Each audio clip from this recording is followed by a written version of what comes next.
Hey, good morning. We've just arrived on scene. We've got Sergeant Smith here to give us an update on what has happened. We've just arrived. You've got a couple people who've been sent to the hospital after a fire this morning. Well, we actually have 3 patients that we were originally treating, 2 for minor smoke inhalation, while a third for serious inhalation. The 2 folks were able to stay behind, but the third person we had to transport as an immediate patient to manage his inhalation.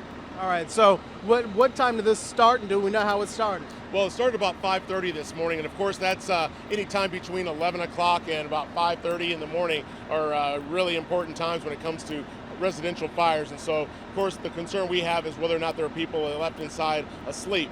And so at this point, the early information we had gotten was that the person reporting it had thought it may have had something to do with the space heater. However, we're still investigating that.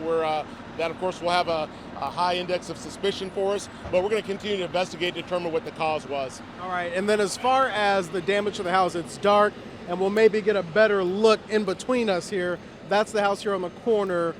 What is the damage? Because it's dark and you can't see much of it. Well, I'll tell you, the damage it is pretty bad. As far as the occupiable part or the living part of itself, we would consider the home a loss, mainly because when our crews got inside, there was a great deal of fire right where they met, where they made entry right towards the living room. Now, even though folks won't have an idea of the layout of the home, that smoke started to spread throughout the home to the point where we wanted to ventilate it. So we cut a hole, which allowed all that hot smoke and gases to go out of the roof there. But of course, our biggest concern, of course, is making sure that we had everybody out of the home. And then from there, once we determined that we had everybody out, we appeared to have the fire stopped and contained over to one part of the house. But of course, we wanted to make sure it wasn't in the attic where we'd have a complete loss in the home, and of course, spread to adjoining and neighboring homes.